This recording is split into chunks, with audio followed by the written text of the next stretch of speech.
महाबोधि महाविहार की बगल में ही शिवलिंग है, गणेश जी की मूर्ति है।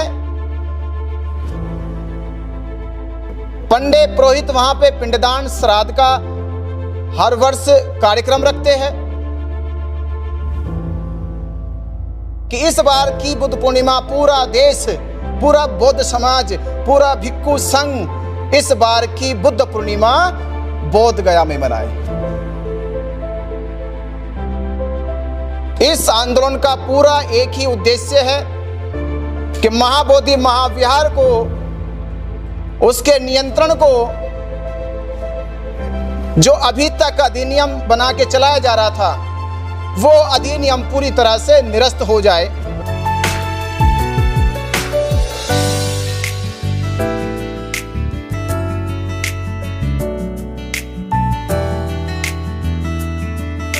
आज की जो कॉन्फ्रेंस रखी गई है, ये कॉन्फ्रेंस है महाबोधि महाविहार मुक्ति आंदोलन के संबंध में। 6 जुलाई 1949 को बिहार गवर्नमेंट में एक अधिनियम पास किया गया। उस अधिनियम की लड़ाई करीब करीब अभी जो वक्त हुआ वो 132 वर्ष हो गए। 132 वर्षों से लगातार धम्मपाल अनागारिक जी के नेतृत्व में वो लड़ाई शुरुआत की गई थी। पिछले बार ये आंदोलन हमारे देश में चला कि BTMC एक्ट को निरस्त किया जाए, और आंदोलन बोध गया से लेकर दिल्ली की सड़कों तक, दिल्ली तक पहुंचा, और उसका पूर्णतः समाधान नहीं निकला। बस एक प्रलोभन देकर उस आंदोलन को बंद कर दिया गया। अब ये आंदोलन दोबारा से देश भर की भावना का आंदोलन, जनभावना का एक आंदोलन बन गया है। इस जनभावना के आंदोलन को जन आंदोलन, बौद्धों का आंदोलन, पूरे भारत के भिक्षु लामा, पूरे बौद्ध समाज के आंदोलन में एक सहभागिता सुनिश्चित करने के लिए कि देश का कोई भी राज्य, कोई भी शहर या बौद्ध धर्म को मानने वाले, चाहे वो महायानी हो, थेरवादी हो या किसी और भी यान से वो ताल्लुक़ रखते हो, उन सब की श्रद्धा का और उनके मान्यताओं का एकमात्र केंद्र है महाबोधि महाविहार बोध गया। महाबोधि महाविहार 1949 में जो अधिनियम बना, उस अधिनियम के तहत 9 लोगों की एक कमेटी बनाई गई। 9 लोगों की कमेटी बनाई गई। 9 लोगों की कमेटी में 4 लोग बौद्ध अनुयायी या बौद्ध भिक्षु हो गए और 4 लोग हिंदू हो गए, और 9वें व्यक्ति सरकार में जो मजिस्ट्रेट होगा उस गया डिस्ट्रिक्ट का, वो उसका चेयरमैन होगा। उस समय तो जब ये एक्ट बनाया गया तो चेयरमैन का कंपलसरी रखा गया कि वो हिंदू होना चाहिए।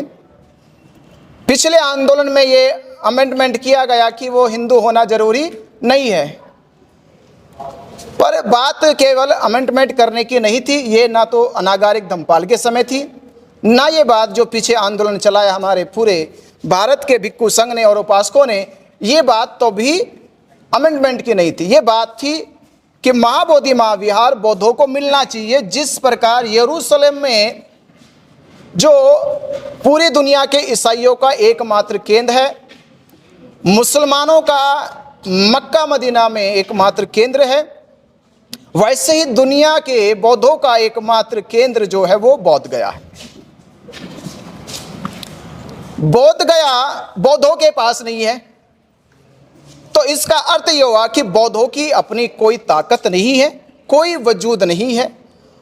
जब हम जिस धर्म का पालन करते हैं, जिसके हम नियमों में बंद कर चलते हैं, हमारे पास अपना धार्मिक स्थल ही नहीं है जहां जाकर हम आज़ादी से वहां बुद्ध के समक्ष वंदन कर सके, वहां बुद्ध की बात कर सके, जाते तो है ये सोचकर कि हम महाबोधि महाविहार जा रहे हैं, पर वहाँ पर देखने को मिलता है कि वहाँ महाबोधि महाविहार की बगल में ही शिवलिंग है, गणेश जी की मूर्ति है, पंडित पुरोहित वहाँ पे पिंडदान श्राद्ध का हर वर्ष कार्यक्रम रखते हैं।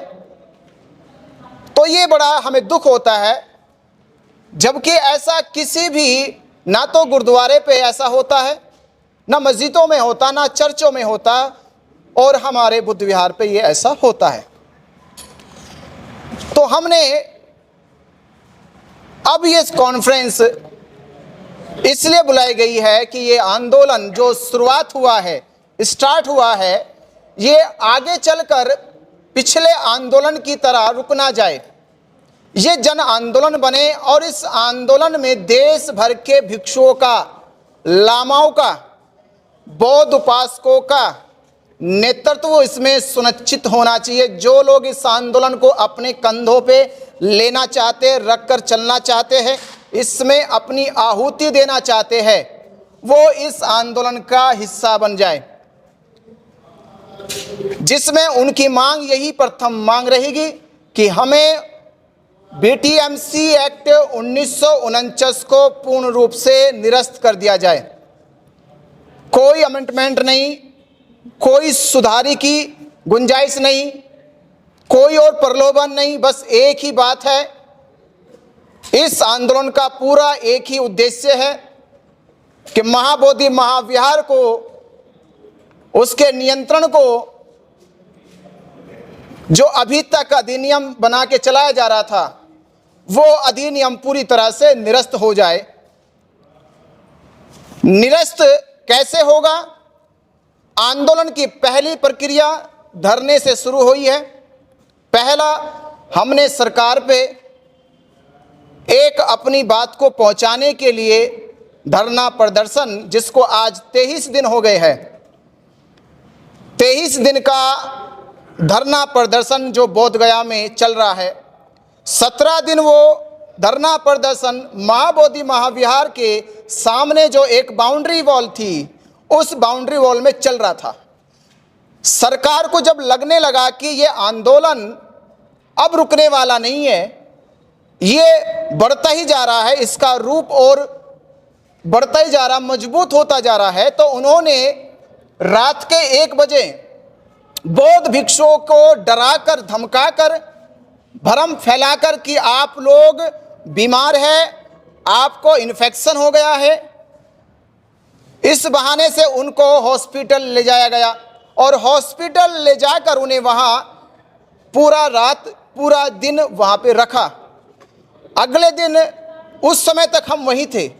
मैं करीब धरना प्रदर्शन में 5 दिन बिता कर आया और 5 दिन बीतने के बाद जो एहसास हुआ कि ये आंदोलन आगे कमज़ोर ना पड़े, तो हमें पूरे अखिल भारतीय भिक्षु संघ, अन्य उपासक संघों का, या देश के सभी जितने भी अलग अलग हमारे संगठन हैं जो बौद्ध धर्म का प्रचार प्रसार करते हैं, उन सब की भागीदारी इसमें सुनिश्चित हो जाए, जिससे कि ये आंदोलन जन आंदोलन बन जाएगा। फिर हम ये नहीं कह सकते कि ये आंदोलन किसी विशेष संगठन का है, ये आंदोलन किसी विशेष व्यक्ति का है। ये आंदोलन है उन करोड़ों लोगों का, जिन करोड़ों लोगों की आस्था, श्रद्धा महाबोधि महाविहार में है, वो अपनी आहुति इस आंदोलन को दे, और उनकी इस आहुति का बल होगा कि महाबोधि महाविहार जल्द ही मुक्त कराया जाएगा। तो इस उद्देश्य को लेकर आपको बुलाया गया। अब इसकी प्रक्रिया, पहला धरना, दूसरा हमने घोषणा करी थी वहीं से, बोध गया से, कि हम अब इसको दूसरे चरण की ओर ले जाने की कोशिश कर रहे हैं। दूसरा चरण का मतलब है कि हम 1 अप्रैल से पूरे भारत में, आप मीडिया के माध्यम से भी कह रहे हैं कि पूरे भारत में से जो लोग चाहते हैं कि महाबोधि महाविहार मुक्त होना चाहिए, जिस प्रकार हिंदुओं ने एड़ी से लेकर चोटी तक की जान लगाई, हर एक तरह के माध्यमों अपनाए उन्होंने, और उन्होंने वो मंदिर बना लिया जहां कोई अवशेष भी नहीं था, हमारा तो पूरा जिंदा खड़ा है, पूरी इमारत है और इमारत जिंदा में हम प्रवेश नहीं कर पा रहे। तो दूसरा चरण है कि हमने 1 अप्रैल से पूरे भारत में ये आह्वान किया बोधगया से, और यहाँ आपकी मीडिया के माध्यम से भी कर रहे हैं कि पूरे देश के लोग 1 अप्रैल से पद यात्राएं, बाइक यात्राएं, कार यात्राएं, जो भी साधन है उस साधनों से वो बोधगया में बुद्ध पूर्णिमा, जो पूरी दुनिया के लिए सबसे पवित्र पर्व है, बुद्ध पूर्णिमा इसलिए मनाई जाती है, सबसे 3 तारीखों में एक तारीख विशेष है। बैसाख पूर्णिमा की 3 तारीखें है, सिद्धार्थ का जन्म, सिद्धार्थ को संबोधि और बुद्ध का महापरिनिर्वाण। पर इन 3 तारीखों में जो विशेष तारीख है वो है संबोधि। अगर संबोधि ना होती तो जन्म भी याद ना करते और ना ही उनका महापरिनिर्वाण याद किया जाता। तो विशेष तारीख है संबोधि, और संबोधि का स्थान है बोधगया। संबोधि का स्थान है बोधगया। तो देश भर के बौद्धों को, पूरे भिक्खु संघ को इस बार की बुद्ध पूर्णिमा मानव तथागत बुद्ध को समर्पित कर दे, तथागत बुद्ध को समर्पित कर दे कि इस बार की बुद्ध पूर्णिमा पूरा देश, पूरा बौद्ध समाज, पूरा भिक्खु संघ इस बार की बुद्ध पूर्णिमा बोधगया में मनाए। ये संकल्प अगर हमने ले लिया और ये शुरुआत हो गई, क्योंकि आंदोलन तब मजबूत होता है जब उसका दबाव सरकार पे पब्लिक ही बन जाए। तो पब्लिक के दबाव कैसे बनेगा? जब आप एक जगह सेंट्रलाइज हो जाए। एक दिन चुन लिया बुद्ध पूर्णिमा, तो बुद्ध पूर्णिमा पर देश भर से लाखों लोग पहुंच जाएंगे। उस दिन बिहार सरकार के मुख्यमंत्री जी, राज्यपाल जी वहीं रहते हैं। उस समय हम अपनी मांग उनके समक्ष रखेंगे। ये भारत और दुनिया का बौद्ध समाज, ये भिक्खु संघ बोधगया में इसलिए इकट्ठा हुआ है, इसलिए यहाँ पर इकट्ठा हुआ क्योंकि इसकी धरोहर अभी इसके पास नहीं है।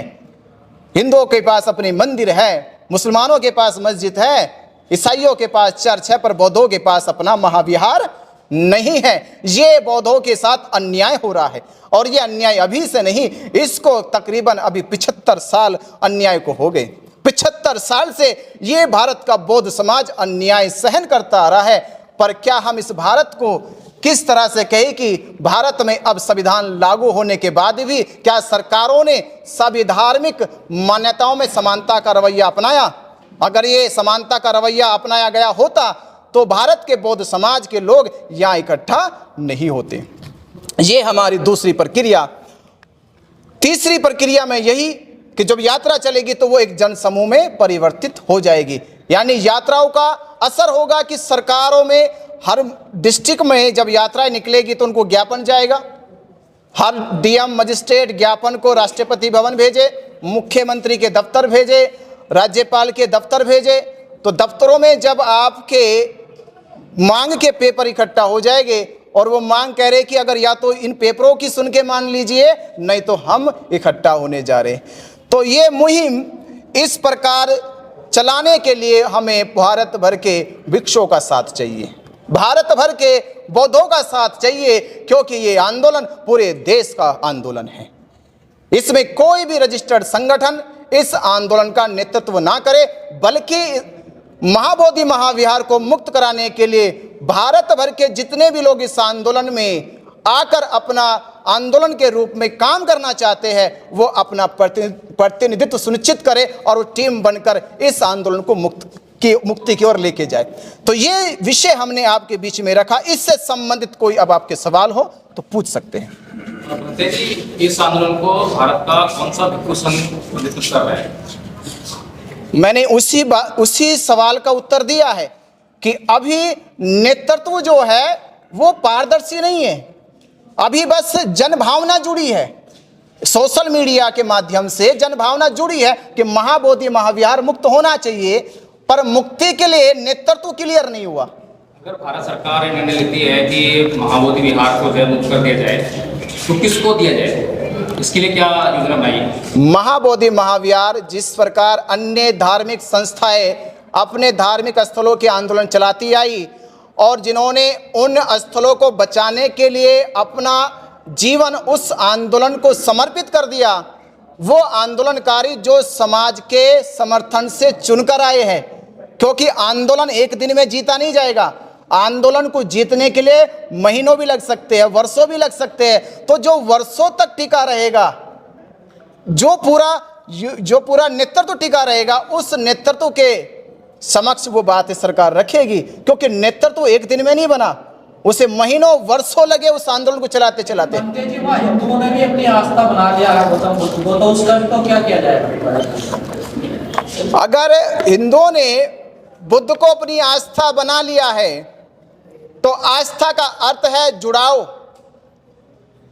जैसे आप भारत के मंदिरों में जाओ, तो भारत के मंदिरों में आप वृंदावन जाओ तो वहां कृष्ण की पूजा होती है, पर कृष्ण को पूजने वाला राम का विरोधी नहीं है।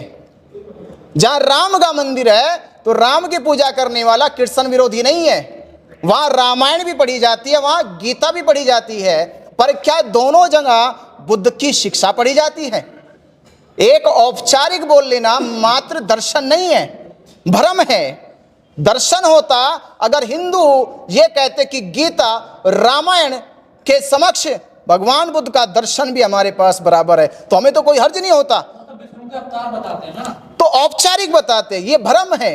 मैंने इसलिए उदाहरण तौर पे कहा कि दोनों लोग गीता का भी सम्मान करते हैं, रामायण का भी सम्मान करते हैं, पर बुद्ध दर्शन का तो नहीं करते। वीडियो कैसी लगी आप अपने कमेंट्स के माध्यम से हमें बता सकते हैं और चैनल को लाइक, शेयर और सब्सक्राइब जरूर करें। धन्यवाद।